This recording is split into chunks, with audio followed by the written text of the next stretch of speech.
Welcome back to the show, everyone. Today, Angelina, we're doing something a little different. We're going to dive into just one single verse, one sentence, actually, but it's arguably the most famous, most profound, most foundational sentence ever written. You know, Bill, when you told me what we were doing, I immediately thought, just one verse? Can we really fill an entire episode? But then I started thinking about it, and honestly, the more you ponder it, the more layers you uncover. It's like an onion, but with infinite layers. Exactly. We're talking about Genesis 1:1. In the beginning, God created the heavens and the earth.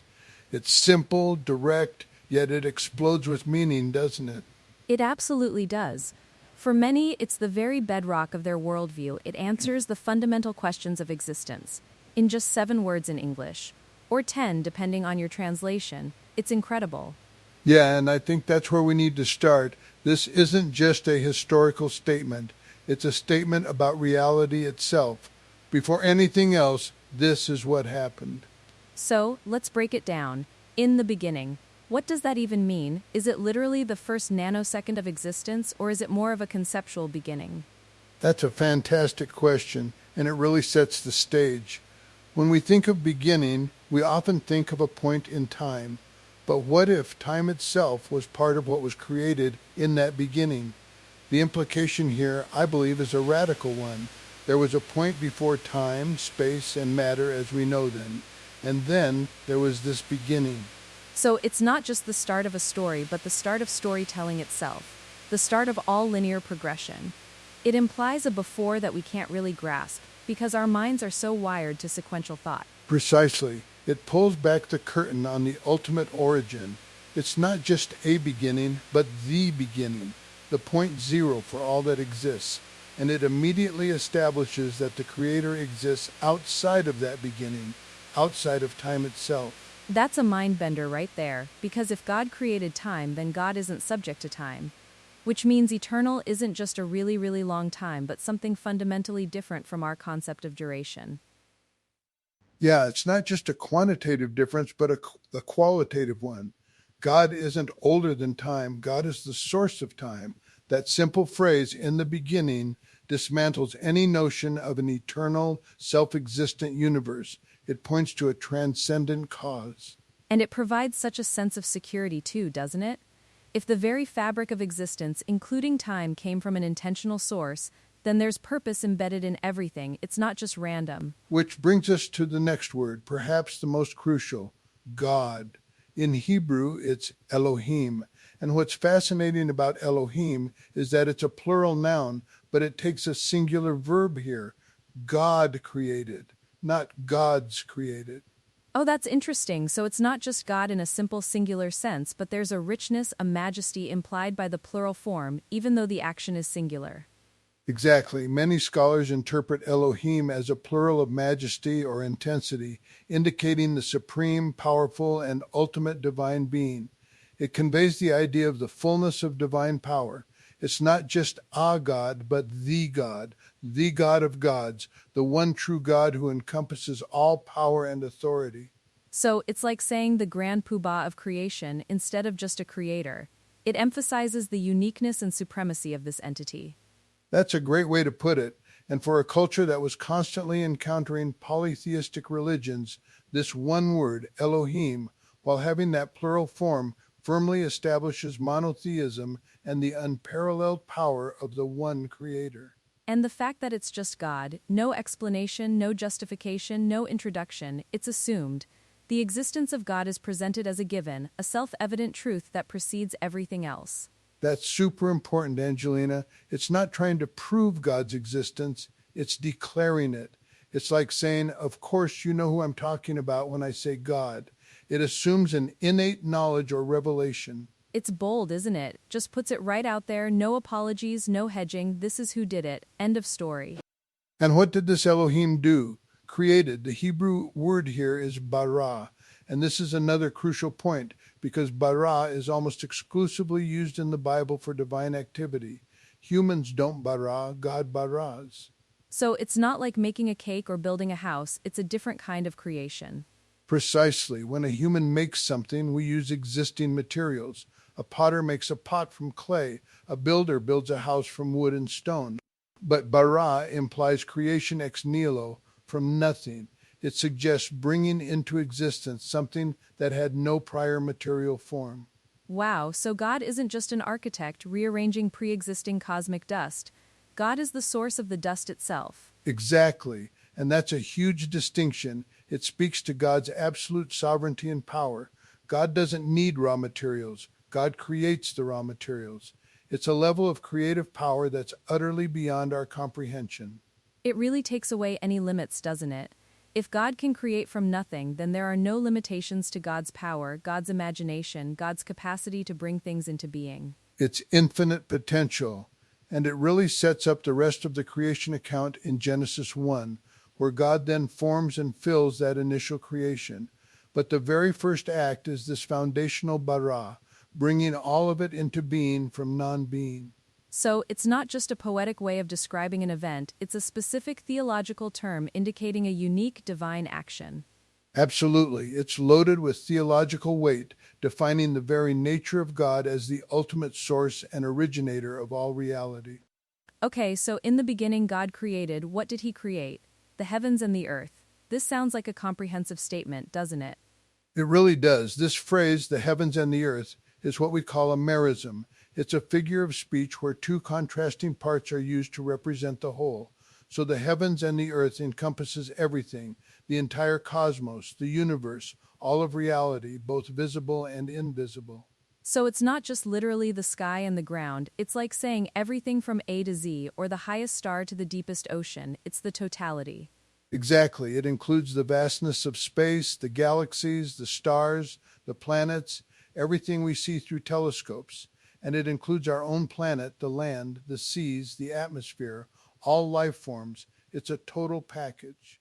And it makes sense, right? If God created from nothing, then God created everything. There's no part of reality that is outside of this initial creative act. Which also means there's no part of reality that is outside of God's sovereignty or God's design.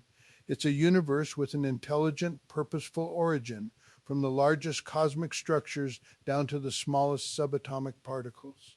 That's a truly awesome thought. In the classical sense of the word awesome, it makes you feel tiny but also incredibly significant, because you're part of this grand intentional creation. Yeah, it really grounds everything. It puts humanity within a larger narrative. We aren't here by accident. Our world isn't here by chance. It was all brought into existence by a purposeful, powerful God. And thinking about the heavens also points to perhaps more than just the physical sky, doesn't it? It can suggest the spiritual realms too. That's a really good point. While the primary meaning is often understood as the physical universe, the Hebrew concept of heavens, shamayim, often has broader implications, including the dwelling place of God, the spiritual realm. So in one phrase, it encapsulates both the material and potentially the immaterial aspects of creation. So this single verse is basically the entire origin story for absolutely everything, both physically and spiritually, known and unknown. So when we put it all together, Angelina, what does this simple foundational verse mean for us today, beyond the theological heavy lifting? For me, Bill, it brings an incredible sense of order and meaning to a world that often feels chaotic and meaningless. If there's a beginning and a creator God who brought everything into being, then my existence isn't a cosmic fluke. I totally agree. It reframes our entire perspective. Instead of seeing ourselves as products of random chance in an indifferent universe, we become part of a grand narrative designed and purposed by an intelligent, powerful, and transcendent being. It also provides comfort, I think.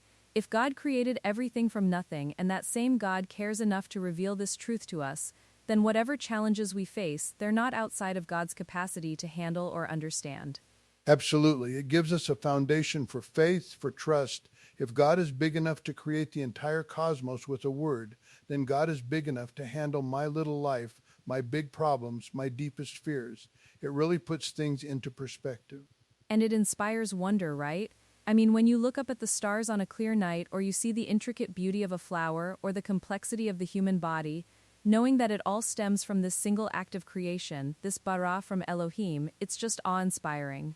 It really is, and it makes you think about the nature of God, not just as a powerful creator, but as an artist, an engineer, a designer of unparalleled genius. There's so much intentionality evident in creation. Yeah, and it even challenges some of our modern assumptions. We live in a very scientific age, which is great for understanding how things work. But this verse speaks to the why, it speaks to the ultimate cause, the first cause that science can't really touch. That's a crucial distinction. Science observes and measures the created order. It explains mechanisms, but it can't explain why there is something rather than nothing. That's where Genesis 1:1 steps in and offers an answer. So it's not anti-science, it's pre-science or meta-science. It provides the framework within which scientific inquiry can operate, understanding that there's a rational order to be discovered because a rational creator put it there. Exactly. It provides the intellectual framework that allows for the intelligibility of the universe. If the universe were truly random, why would we expect consistent laws of physics or mathematical elegance? This verse gives a reason. And it makes me feel like I'm part of something much bigger than myself. My small story is nested within this cosmic story of creation. It gives my life a sense of purpose that extends beyond my immediate experiences. It provides ultimate meaning, doesn't it? If the universe has an author, then it has a narrative, and we are characters within it, with roles to play. It's not just an aimless drama. It also speaks to God's personality in a way. The very first thing we learn about God in the Bible is that God is a creator, active, powerful, bringing beauty and order into existence. That sets the tone for everything else. That's a beautiful thought, Angelina. It shows God's fundamental nature is to bring forth life, to bring forth existence. It's an outward-looking, generative nature. It's not a God who is static or indifferent, but a God who is dynamic and engaged from the very beginning. And that engagement continues, right? If God created it all, then God is still invested in it, still sustaining it. It's not like God just wound up the clock and walked away. Precisely. This verse is the introduction to a much larger story of God's continuous interaction with creation, with humanity. It's just the tip of the iceberg, but what a solid tip it is. So, Bill, after diving into just those few words, I feel like we've barely scratched the surface, and yet, my mind is buzzing with so many profound implications. Me too, Angelina. It just goes to show you the incredible density of truth packed into biblical text.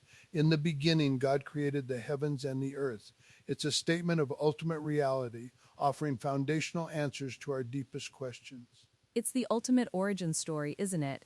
And it grounds everything we believe about God, ourselves, and the world around us. It's the blueprint. Indeed, and it's a verse that never gets old, never loses its power. Every time you read it, you can find something new to marvel at, something new to ponder. It reminds us that there's a grand design, a brilliant designer, and that we're part of something truly magnificent, a cause for wonder and humility.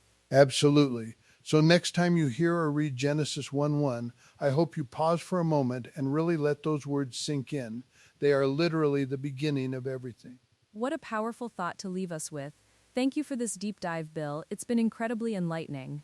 My pleasure, Angelina, and thank you all for joining us on this journey into the very first words of the Bible. Until next time, keep pondering the profound.